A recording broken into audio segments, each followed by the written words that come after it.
Bonjour et bienvenue dans cette critique immersive où je vais vous parler de Senex Parcoum de Jean-Philippe Zendagui. Alors, avant toute chose, je tiens à préciser que c'est un service presse, que l'auteur, jeune auteur autopublié, m'a gentiment proposé par mail. Donc voilà, comme ça c'est dit, vous le savez, ça changera en rien le ton de la vie. Donc je vais commencer comme d'habitude par l'immersion dans l'univers du livre, puis je vous donne mon avis, et pour finir, je vous lis une citation du bouquin pour que celui-ci s'exprime à nouveau par lui-même. Allez, perdons pas plus de temps et rentrons tout de suite dans Senex Parcoum de Jean-Philippe Zendagui. Vous arrivez en terre du Berry au XIe siècle. Devant vous, une vieille masure lugubre, entourée d'arbres aux couleurs automnales. Devant cette humble demeure, un campement est levé par une dizaine de chevaliers, écuyers et servants. Tous sont au service du seigneur Edmond de Gordonis et de sa dame Edwige de Malines.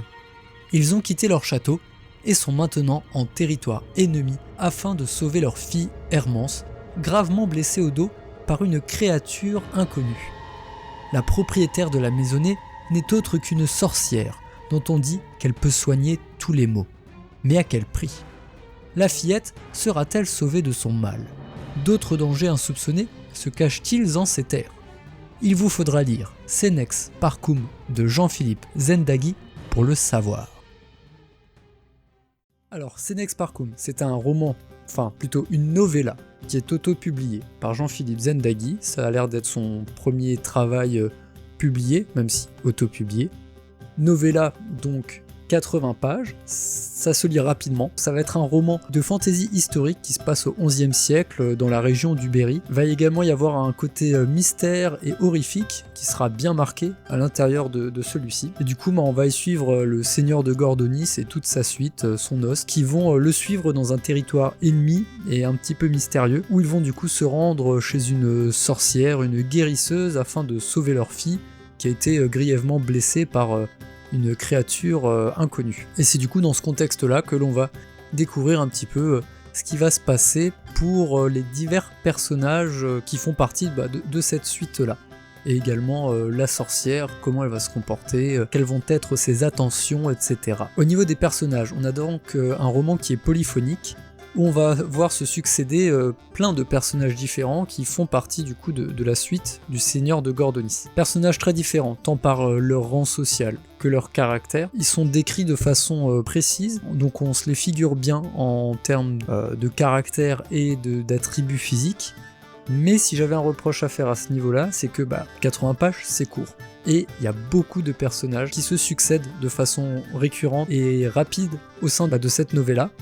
Donc parfois on est un petit peu perdu, on voit qu'on suit ce personnage-là, et comme on n'a pas eu le temps totalement de digérer les différents protagonistes, parfois on a un petit doute sur la personne qu'on est en train de suivre. Et du coup ça aurait été peut-être sympa, au vu du nombre limité de pages, de réduire un petit peu le champ des personnages que l'on suit pour pouvoir un petit peu plus se concentrer sur un nombre plus restreint. À côté de ça, le personnage que moi je qualifierais de principal, pour moi c'est le personnage de la sorcière. En tout cas c'est le personnage que j'ai trouvé le plus intéressant dans le livre. C'est un personnage qui est ambivalent tant dans son apparence que dans son comportement, son caractère et ses ambitions. Voilà, tout le long du roman jusqu'à la fin, on sait pas trop quelles sont ses intentions, si elle va être bonne avec eux ou pas, si elle est en train de les tromper ou non, est-ce que ça va plutôt être une aide ou un handicap, et même son apparence est changeante. De plus elle va s'exprimer avec un vieux patois qui je pense est issu de la région où se passe l'histoire, qui lui donne une couleur et un charme particulier. En termes de plume, on est sur une plume française qui est très jolie, qui est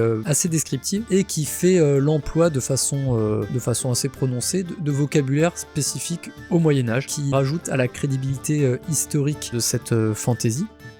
Donc ça c'est très chouette, ça fait un peu penser à Jaworski, vous voyez, dans l'emploi de mots un peu rares, un peu spécifiques à une époque donnée. Ça aurait peut-être pu être intéressant pour la prochaine fois, s'il reste dans cette veine-là, de rajouter en note de bas de page la signification de façon assez rapide de l'un ou l'autre mot. C'est un reproche d'ailleurs que je me faisais aussi par rapport à Gagner la guerre par exemple de Jaworski. Je trouve que c'est quelque chose, ça mange pas de pain, et ça aide quand même aussi le lecteur à gagner du temps s'il a envie de savoir ce que veut dire certains mots, en tout cas s'ils viennent de façon assez récurrente. Donc la plume est chouette, elle construit bien aussi les moments de tension qui vont être à l'intérieur de ce roman.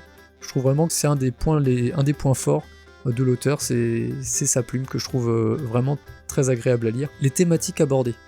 Alors, il va pas y avoir de grandes thématiques qui vont être abordées dedans, parce que c'est que 80 pages. En tout cas, ça va pas être développé de façon expansive, mais ça va parler, entre autres, je trouve, du côté un peu légende et mystères qu'on peut ressentir au Moyen-Âge. Parler aussi un petit peu des différents rangs sociaux qu'il peut y avoir au sein de cette époque dans la suite d'un seigneur. Ça va y parler aussi un peu de l'honneur, de la guerre, de comment les hommes ont l'air de se comporter à cette époque-là et des intrigues un peu politiques qu'il peut y avoir aussi derrière. Alors, les points positifs de ce livre. L'immersion dans le cadre historique de l'auteur qui fonctionne bien grâce, comme dit, à l'emploi de ce vocabulaire spécifique et au jargon, au patois que va employer la sorcière, qui lui donne vraiment une bonne couleur.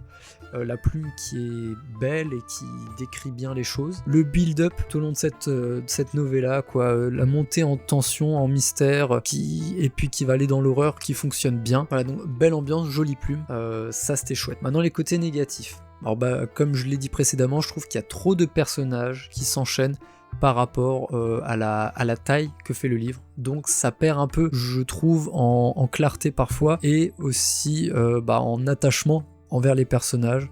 Je pense que l'auteur aurait peut-être gagné à resserrer le nombre de personnages que l'on suit pour pouvoir aller un peu plus à fond dans ce que eux vivent. Et la deuxième chose qui moi m'a un peu moins plu, c'est l'espèce de retournement de situation, enfin je sais pas trop comment appeler ça, à la toute fin de l'histoire. J'ai pas trouvé si bien que ça, qui moi m'a un peu décroché, je me suis dit, j'aurais préféré peut-être une fin plus explosive dans la continuité de ce qui se passait avant ce petit retournement là. Du coup c'est pour qui ? C'est pour ceux qui veulent une lecture courte entre deux gros romans, comme dit, novella, 80 pages. Ceux qui aiment la fantasy avec un caractère historique crédible par l'emploi de vocabulaire entre autres.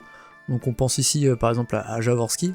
Ceux qui aiment aussi les fantaisies horrifiques avec quelques créatures, un peu à la façon d'un Witcher. Et ceux qui veulent soutenir un jeune auteur indépendant, auto-publié. J'ai été très content de la découverte. Il a vraiment un super potentiel. J'espère qu'il arrivera à trouver quelqu'un pour l'éditer. S'il continue dans ce format novella, je le verrais bien aller par exemple aux éditions 1115, qui sont une maison d'édition indépendante, qui publie uniquement de la nouvelle et de la novella d'imaginaire variés, donc du SF, du fantastique, de l'horrifique, de la fantasy. Avant de conclure, voici la citation du livre que je vous ai choisi. Raoul Lateigne. Tout le monde au pays connaît Raoul. On ne dit pas de lui que c'est un mauvais garçon, seulement un cas difficile, né pour tomber au champ de bataille. Ses exploits se chuchotent depuis le bord des chemins jusque sur le banc des églises. Personne n'irait le maudire par devant. Raoul est une vilaine graine bien mal plantée dans le jardin de la vie, à qui l'on pardonne en se signant. Sa mère meurt en accouchant d'un petit frère qui ne vivra pas bien longtemps. Son père est tué alors que, fin sou, il enfonçait un piquet pour le chaume du taudis familial. Il connaît l'inceste avec sa grande sœur qui, un printemps, annonce se marier. Le messier la retrouve peu après, au bord de la route, décapitée. On l'arrête le jour où il fend à coups de pierre le crâne de son voisin lors d'une bagarre pour une histoire d'outil perdu. Il est à peine âgé de 15 ans. On le promet à la potence, sans justice et sans attendre. Le propriétaire qui l'emploie en a bien trop entendu. Mais il est tellement robuste, et il se débat si fort que la corde cède, il n'est qu'à moitié étranglé. On le traîne alors devant le château de Gordonis, bien certain que son sort y sera scellé, d'une manière ou d'une autre. Un garde un peu zélé s'apprête à le transpercer de sa lance. Lorsqu'arrive le tout jeune capitaine Jacques Padeloup. Qui est-ce ? C'est Raoul, capitaine, un vaurien méchant comme une teigne, qui tourmente les manses de Loire depuis qu'il est né. Raoul Lateigne, hein ? Le capitaine lui laisse alors le choix.